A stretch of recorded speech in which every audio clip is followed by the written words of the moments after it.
Hello नमस्कार बच्चों, मैं अर्चना हिंदी प्रवक्ता। हाँ तो बच्चों, आज हम करेंगे जनेंद्र कुमार जी द्वारा रचित पाठ है बाजार दर्शन, जो कि हमारी 12वीं कक्षा के पाठ्यक्रम में संकलित है। तो पहले हम आपको थोड़ा सा जनेंद्र कुमार जी के बारे में बताते हैं। इनका जन्म 2 जनवरी 1905 में अलीगढ़ उत्तर प्रदेश के अंदर हुआ था और इनको एक मनोवैज्ञानिक निबंधकार के रूप में जाना जाता है, क्योंकि इनके जो निबंध हैं वो मनोविज्ञान के ऊपर आधारित निबंध ज़्यादा हैं, इसलिए इनकी पहचान मनोवैज्ञानिक निबंधकार के रूप में होती है। इनकी कुछ रचनाएं हैं: परख, अनाम स्वामी, सुनीता, त्यागपत्र, कल्याणी, जयवर्धन, मुक्तिबोध, वातायन, एक रात दो चिड़िया, फांसी, नीलम देश की राजकन्या, पाजेब कहानी संग्रह है, और प्रस्तुत प्रश्न, जड़ की बात, पूर्वोदय, साहित्य का श्रेय और प्रेय, सोच विचार समय और हम, विचार प्रधान निबंध संग्रह हैं। इनको पुरस्कारों से भी सम्मानित किया गया। साहित्य अकादमी पुरस्कार मिला, भारत भारती सम्मान से भी इनको सम्मानित किया गया और भारत सरकार के द्वारा पद्म भूषण से भी इनको सम्मानित किया गया था।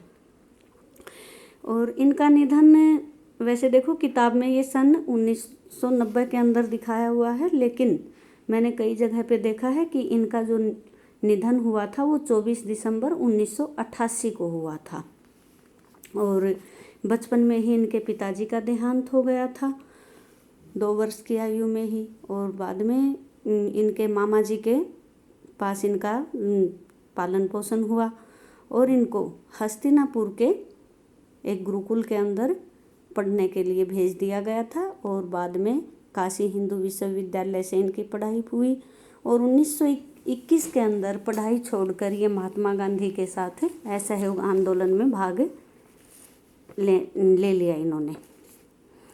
अब जैसे कहा है कि यथार्थ को अंतिम सत्य के रूप में ओढ़कर जो अपने को विवश मानकर बैठ सकता है वही तो असमर्थ है, पर जिसने सौपन के सत्य के दर्शन किए हैं वह यथार्थ की विकटता से कैसे निरुत्साहित हो सकता है।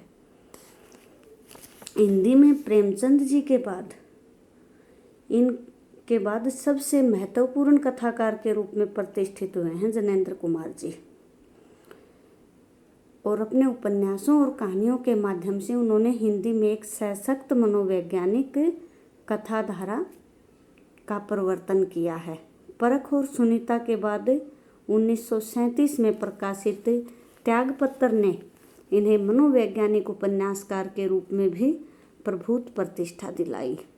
इसी तरह खेल, पाजेब, नीलम देश की राजकन्या, अपना अपना भाग्य, तत्सत जैसी कहानियाँ भी इन्होंने लिखी हैं। कथाकार होने के साथ साथ जनेंद्र जी की पहचान अत्यंत गंभीर चिंतक के रूप में भी रही है।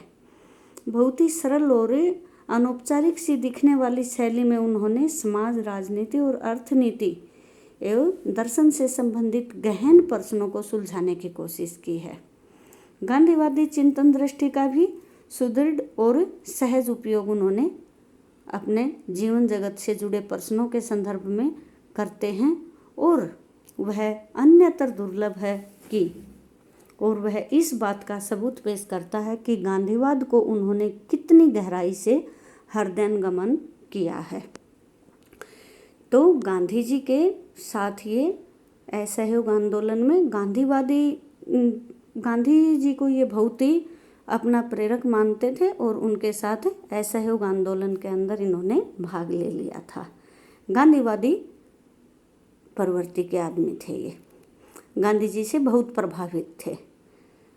और अब जो ये पाठ जो इन्होंने लिखा है ये बाजार दर्शन जो पाठ है वो बाजार कि भाई बाजार के अंदर हम जाते हैं तो किस प्रकार हम चीज़ें ज़रूरत की लाते हैं या बिना ज़रूरत की लाते हैं, उसके ऊपर ये निबंध इन्होंने लिखा है। मन का विश्लेषण इसके अंदर किया है कि हम ज़रूरत के हिसाब से चीज़ खरीद कर लाते हैं या पैसों के दम पे हम चीज़ खरीद के लाते हैं, कि अगर जेब खाली होगी तो भी हम और मन भरा होगा तो भी हम चीज़ ज़रूर खरीद के लाएंगे, लेकिन अगर हम मन में ये निश्चित करके चलें कि बाज़ार से ये चीज़ लेकर आनी है तभी हम बाज़ार को अपनी तरफ से अच्छा वो दे सकते हैं कि भाई कि हमें क्या लेना है क्या नहीं लेना है। इस प्रकार से हम कर सकते हैं। तो ये निबंध मनोविज्ञान पर आधारित है कि इनके जो कोई मित्र हैं वो बाजार में जाते हैं और वो भाई किस प्रकार से चीज़ें खरीद कर लाते हैं। गहरी वैचारिक साहित्य सुलभ लालित्य का दुर्लभ संयोग इसके अंदर देखने को मिलेगा। हिंदी में उपभोक्तावाद एवं बाजारवाद पर व्यापक चर्चा पिछले कई 1.5 दशक पहले से ही शुरू हुई थी। कई दशक पहले लिखा गया कि जैनेंद्र का लेख आज भी इनकी मूल अंतर्वस्तु को समझने के मामले में बेजोड़ है, कि आज भी बिल्कुल ज्यों का त्यों हमें, अगर हम सबकी मनोवृत्ति को देखें तो ज्यों की त्यों मिलती है। वे अपने परिचितों मित्रों से जुड़े अनुभव इस पाठ के अंदर बताते हैं। तो चलो अब हम अपना पाठ शुरू करते हैं, बाजार दर्शन।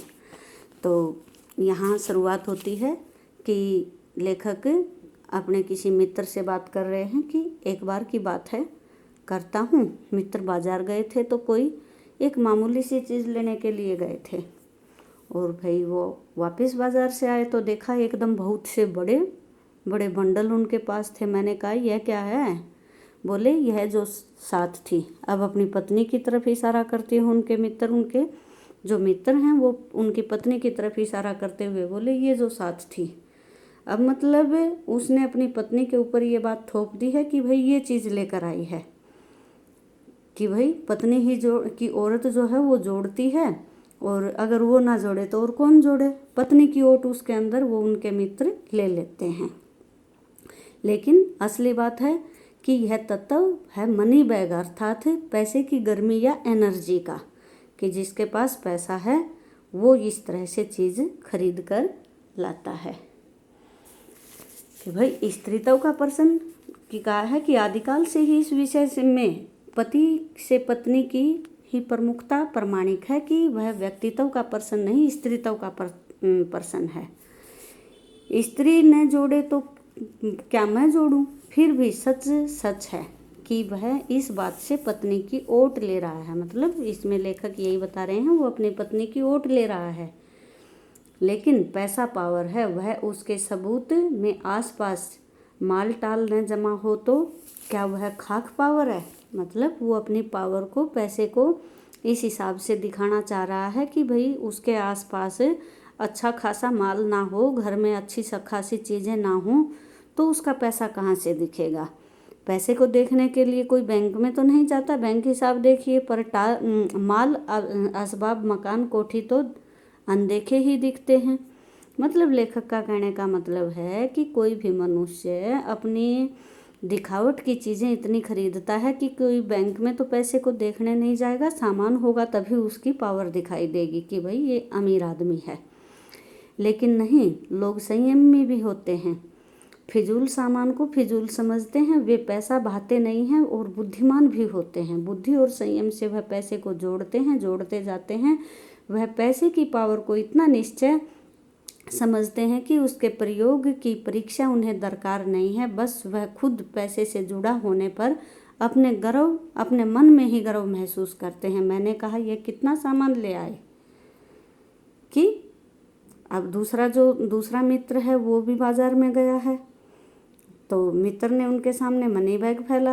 अभी तो पहले मित्र के बारे में ही बातचीत हो रही है। मैंने कहा कि यह सामान ले आए।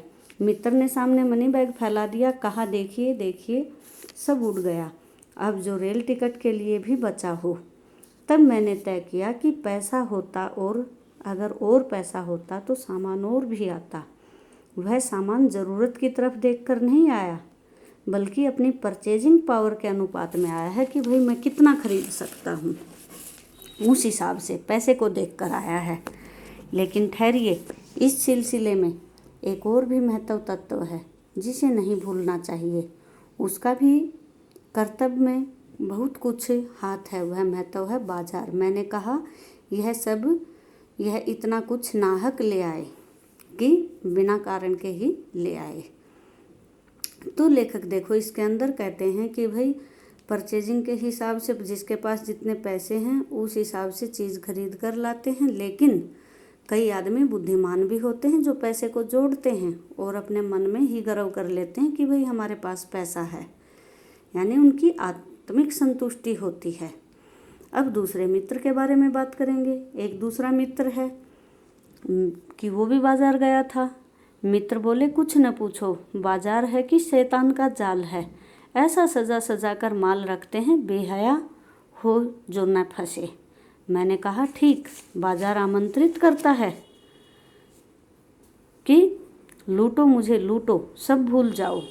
अब ये बातें उसका जो पहला मित्र गया था उसी से कर रहे हैं ये, कि भाई उससे बाजार कहता है कि भाई आओ मुझे लूटो लूटो, कि मैं तुम्हारे लिए सजा धजा हूँ, कि आओ मुझे देखो, देखने में क्या अर्ज है, अजी आओ भी, इस आमंत्रण में यह खूबी है, आग्रह नहीं है, आग्रह तिरस्कार जगाता है, लेकिन ऊंचे बाजार का आमंत्रण मूक होता है कि बिल्कुल वो चुपचाप होके ही मनुष्य को अपनी तरफ बुला लेता है।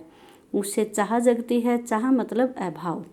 बाजार चौक में खड़ा होके आदमी को लगने लगता है कि उसके पास काफ़ी नहीं है, और चाहिए और चाहिए। मैंने यहाँ कितना परिमित और यहाँ कितना अतुलित है, ओहो। कोई अपने को न जाने तो बाजार का चौक उसे कामना से विकल बना छोड़े। विकल क्यों? पागल। असंतोष, तृष्णा, ईर्ष्या से घायल कर मनुष्य को सदा के लिए यह बेकार बना सकता है। मतलब लेखक कहना चाह रहे हैं कि भाई अगर बाजार है, कि भाई वो उसके जो दोस्त बता रहे हैं कि बाजार कहता है कि आओ देखो, मैं कि बाजार में इतना सामान फैला पड़ा है कि आदमी का मन कर ही जाता है चीज़ लेने को। लेकिन अब जो दूसरे मित्र जाएंगे उनको देखना कि एक और मित्र की बात है, वह दोपहर से पहले ही गए बाजार में गए, मैं कहीं शाम को वापस आए, और लेकिन आए तो खाली हाथ आए। अब इनका हाल देखते हैं कि ये क्या बोलते हैं। मैंने पूछा, कहाँ रहे? बोले, बाजार देखते रहे। मैंने कहा, बाजार को देखते क्या रहे? बोले, क्यों बाजार? तब मैंने कहा, लाए तो कुछ भी नहीं। बोले, हाँ, यह तो समझ न आता था कि क्या लूँ क्या न लूँ। सभी कुछ तो लेने को जी होता था। कुछ लेने का मतलब था शेष सब कुछ छोड़ देना, पर कुछ भी नहीं छोड़ना चाहता, इससे मैं कुछ भी नहीं ले सका। मैंने कहा, हाँ खूब भाई, पर मित्र की बात ठीक थी। अब कहते हैं कि लेकिन ये बात जो थी ये मित्र की बिल्कुल ठीक थी कि भाई चीज़ तो सारी ही लेने जैसी हैं, लेकिन किसको लेऊं किसको छोड़ूं।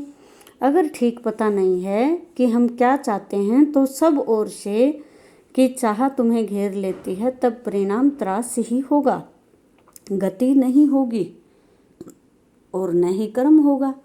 बाजार में एक जादू है, वह जादू आँख की राह काम करता है कि आँख के रास्ते से वो जादू हमारे ऊपर अटैक करता है, कि वह रूप का जादू है, पर जैसे ही चुम्बक का जादू लोहे पर चलता है वैसे ही इस जादू की भी मर्यादा है। जेब भरी हो कि इस जादू की मर्यादा है हमारी जेब के ऊपर ही और मन के ऊपर। जेब भरी हो और मन खाली हो, ऐसी हालत में जादू का असर खूब होता है। और जेब खाली हो पर मन भरा न हो तो भी जादू चल जाता है बाजार का। मन खाली है तो बाजार की अनेक चीज़ों का निमंत्रण उस तक पहुंच जाएगा। कहीं हुई उस वक्त जेब भरी तो फिर वह मन किसकी मानने वाला। मतलब लेखक बताना चाह रहे हैं कि अगर आदमी के पास पैसा है तो भी वो ज़रूर खरीद के लाएगा, और अगर आदमी का मन करता है कि खरीद के लाना है तो चाहे वो उधार में लेके आए तो भी लेके आता है।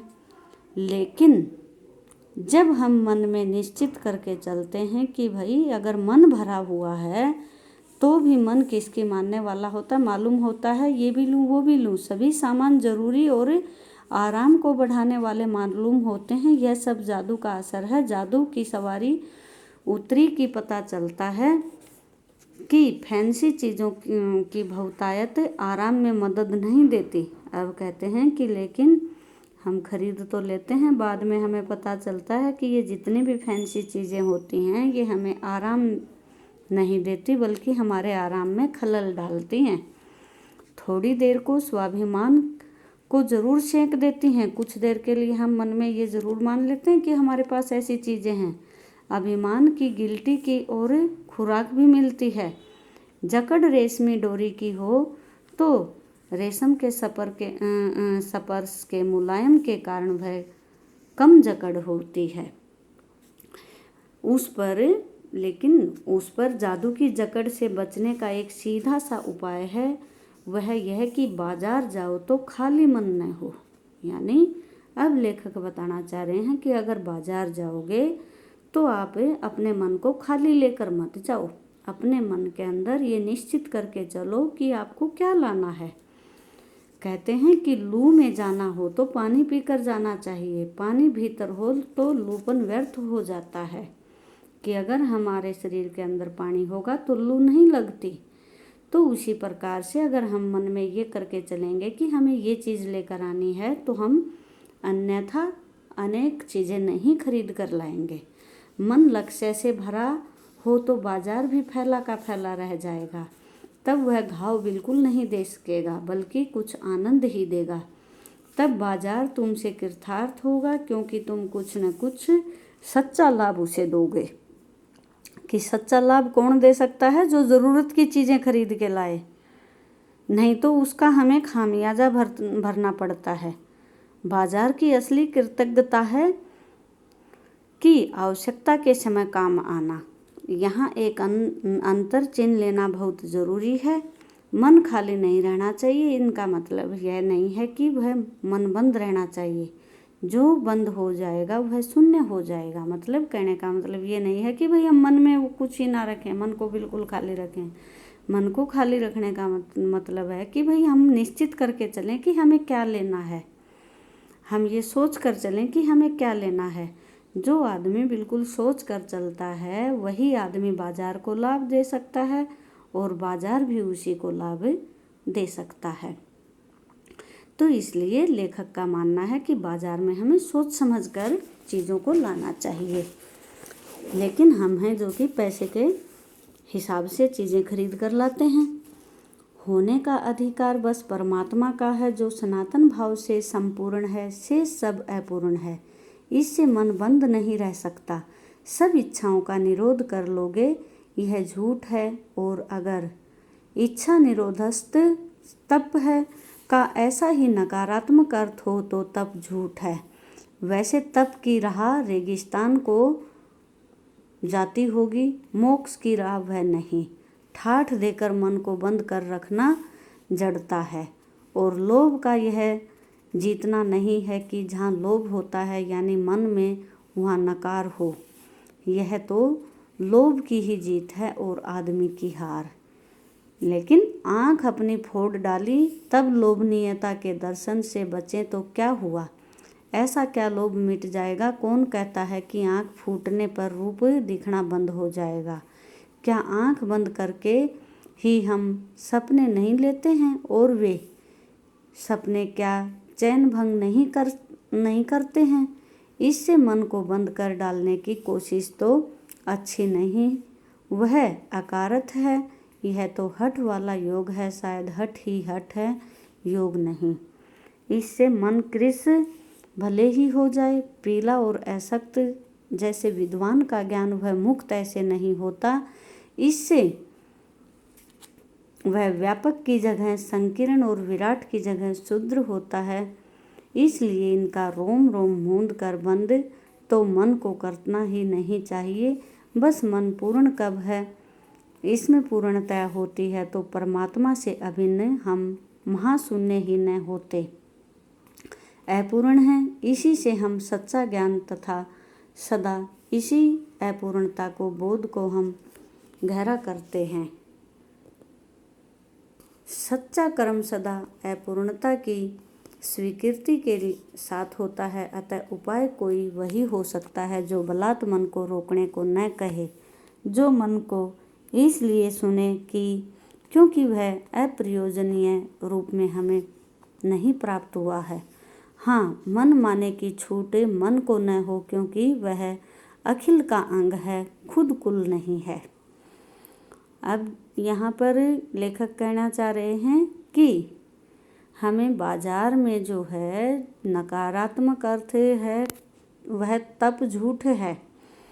कि भाई रेगिस्तान को कि तप की जो राह है वो रेगिस्तान को जाती होगी और मोक्ष की राह वह नहीं होगी, कि ठाठ देकर हम अपने मन को बंद नहीं कर सकते। इसलिए हमें ऐसा हठ योग नहीं करना चाहिए। हठ ही हठ है, योग नहीं है कि मन को बंद करने के अंदर हठ ही हठ है, बल्कि मन बंद नहीं है। अब पड़ोस के एक महानुभाव रहते हैं जिनको लोग भगत जी कहते हैं।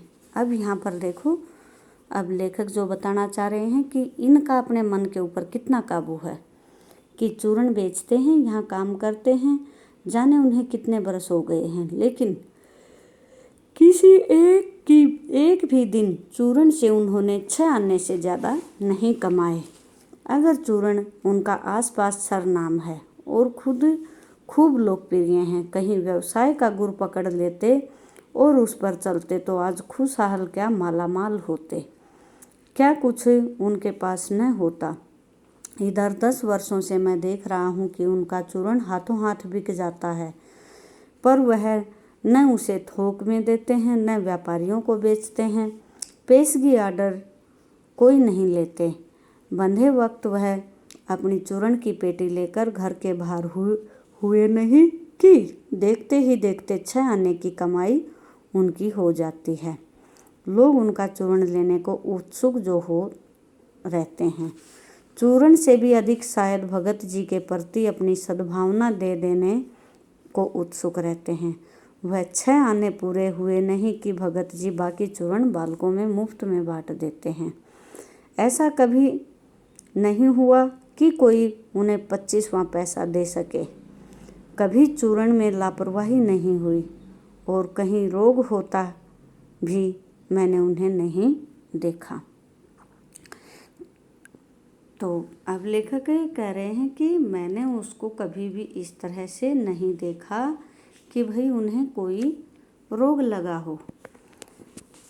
कि अब यहाँ देखो, एक आदमी के बारे में तो बता रहे थे कि वो इतनी चीज़ें खरीद कर लाए और बिल्कुल, और एक दूसरा था कि वो भाई बिल्कुल खाली आ गया, लेकिन वो भी कहता है कि भाई चीज़ सारी लेने जैसी थी, अब क्या लाऊं क्या छोड़ूं।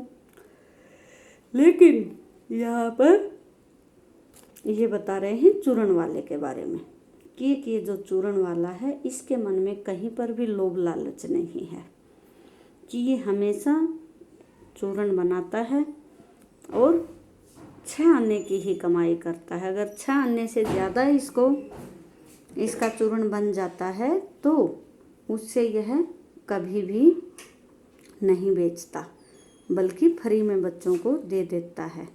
ज़्यादा पैसे होने के लिए उसे कोई भी ज़रूरत नहीं होती, ज़्यादा पैसे कमाने की लालसा नहीं होती। तो भगत जी के बारे में कि भाई वो इतने संयमी आदमी हैं कि कोई तो इतना संयम करने वाला है और कोई इतना है कि बिना काम की चीज़ें बाज़ार में घुसते ही ले लेते हैं।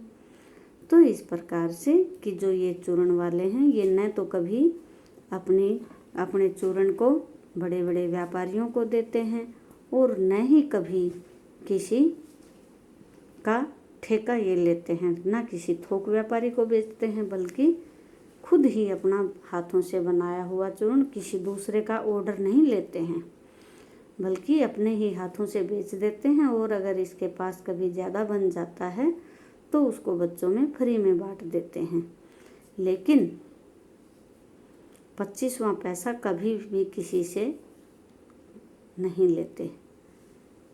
इन्होंने अपना जितना निश्चित किया है ये उतने ही पैसे का चूर्ण ये बेचते हैं। तो ये भगत जी के बारे में अब आगे बताएंगे कि भाई आप ये मत समझना कि भगत जी का जादू मेरे ऊपर चल रहा है। चूर्ण वाले भगत जी को मैं जानता ज़रूर हूँ, लेकिन उसके साथ मेरा ऐसा कोई वो नहीं है कि भाई मैं को प्रसिद्ध करना चाहता हूँ, क्योंकि वो अपने आप ही प्रसिद्ध है, उसे प्रसिद्ध करने की ज़रूरत ही नहीं है। उसके तो हाथों हाथ पेटी निकलते ही, वो पेटी लेकर जब निकलते हैं तो हाथों हाथ उनका सारा का सारा चूर्ण बिक जाता है। कहीं अब कह रहे हैं कि कहीं आप भूल कर न बैठिएगा, भूल न कर बैठिएगा, इन पंक्तियों को लिखने वाला मैं चूर्ण नहीं बेचता हूँ।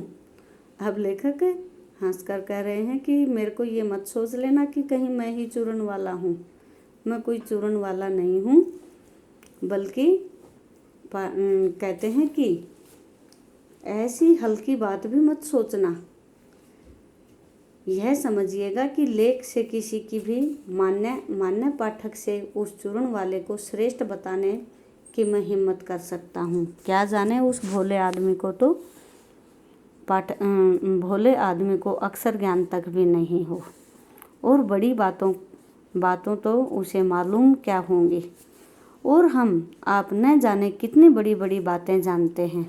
इससे यह तो हो सकता है कि वह चूर्ण वाला भगत हम लोगों के सामने एकदम नाचीज आदमी हो, लेकिन आम पाठकों के विद्वान श्रेणी का सदस्य होकर भी यह स्वीकार नहीं करना चाहता हूँ कि उस अपदार्थ प्राणी को वह प्राप्त है जो हम में से बहुत कुछ को शायद प्राप्त है।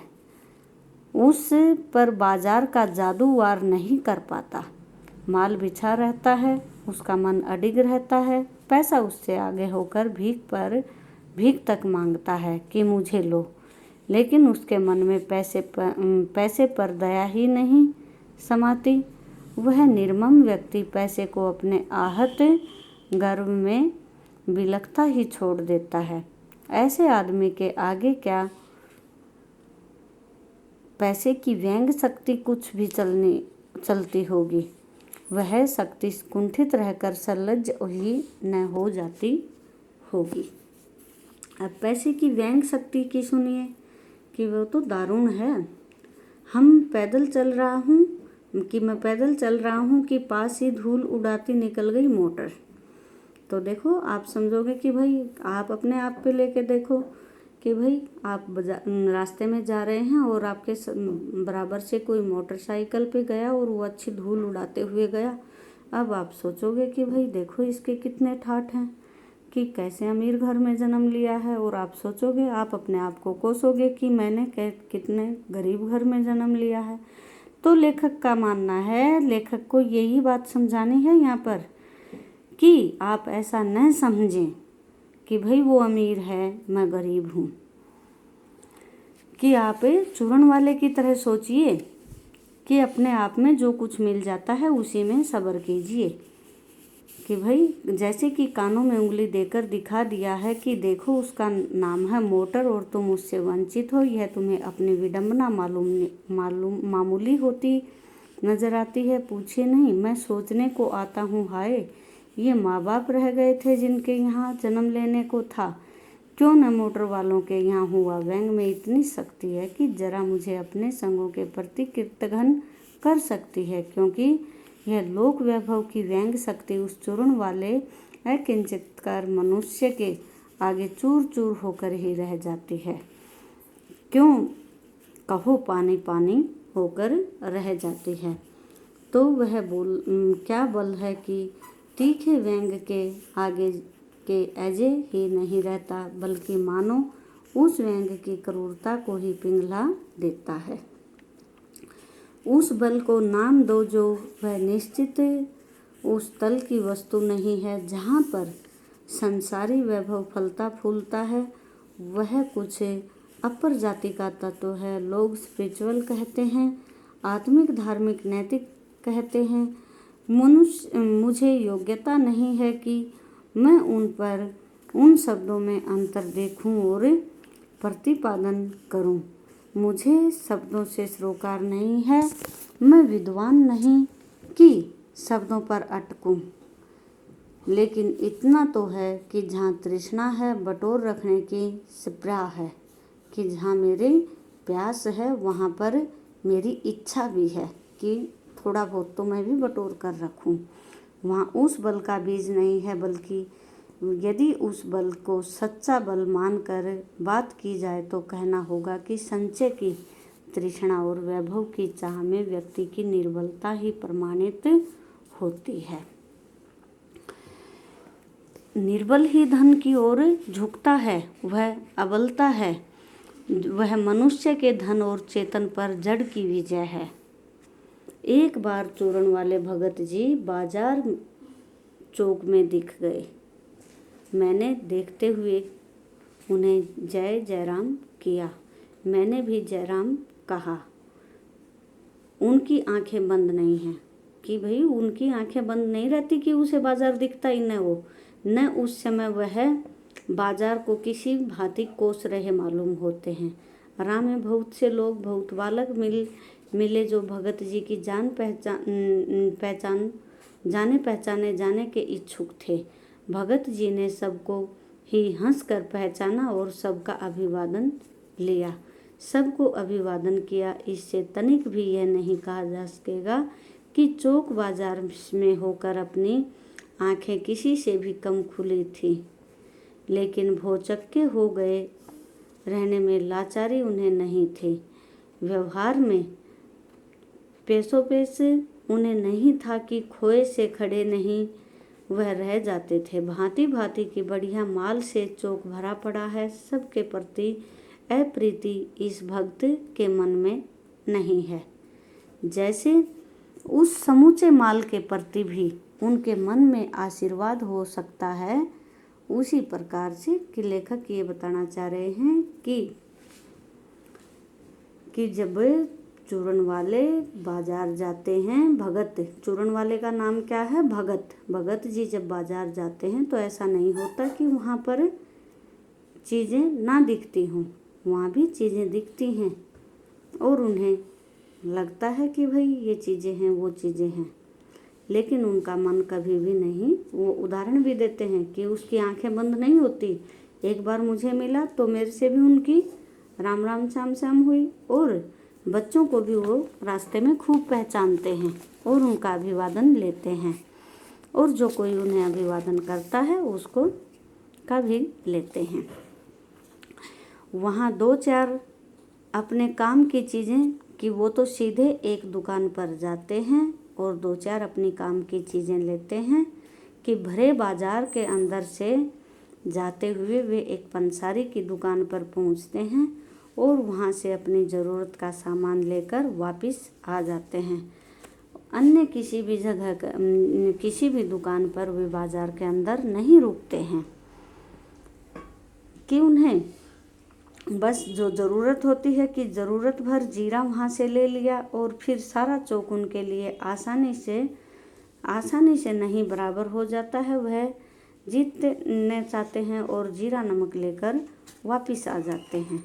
तो यहाँ पर बाजारूपन के बारे में भी वो बताएंगे कि भाई बाजारूपन बढ़ाते हैं, जिसका मतलब है कि कपट बढ़ाते हैं। कि मुझे ज्ञात होता है कि बाजार की सार्थकता भी वही मनुष्य देता है जो जानता है कि वह क्या चाहता है और जो नहीं जानते वे क्या चाहते हैं। अपनी परचेजिंग पावर में गर्व में अपने पैसे से केवल एक विनाशक शक्ति, शैतानी शक्ति और व्यंग की शक्ति ही बाजार को देते हैं कि न तो वे बाजार से लाभ उठा सकते हैं, न ही सच्चा बाजार को लाभ दे सकते हैं, बल्कि वे तो बाजारूपन को बढ़ाते हैं, अर्थात बाजार के अंदर भीड़ को बढ़ाते हैं, जिनका मतलब है कि कपट बढ़ाते हैं कि कपट भी बढ़ती है और अर्थ में परस्पर सद्भाव भी घटी और सद्भाव का ह्रास पर आदमी आपस में भाई भाई और सुदृढ़ पड़ोसी फिर भी नहीं रह जाते हैं और आपस में कोरे ग्राहक और बेचक रह जाते हैं, मानो एक दूसरे को ठगने की घात उन्होंने लगा रखी हो।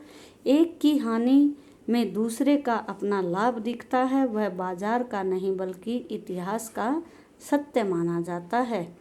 ऐसे बाजार को बीच में लेकर लोगों की आवश्यकताओं का आदान प्रदान नहीं होता, बल्कि शोषण होने लगता है। वह कपट सफल होता है, निष्कपट आदान प्रदान नहीं होता, निष्कपट शिकार होता है। ऐसे बाजार मानवता के लिए विडंबना है और जो ऐसे बाजार का पोषण करता है वह उसका शास्त्र बना होता है और अर्थ सरासर औंधा व मायावी शास्त्र है। वह अर्थशास्त्र और अनीति शास्त्र है। तो आप इसके कुछ जो प्रश्न बनते हैं वो छांटेंगे और पूरे पाठ को आप एक बार खुद भी किताब में से पढ़ेंगे। तब जाकर आपको ये पाठ अच्छे से समझ में आएगा।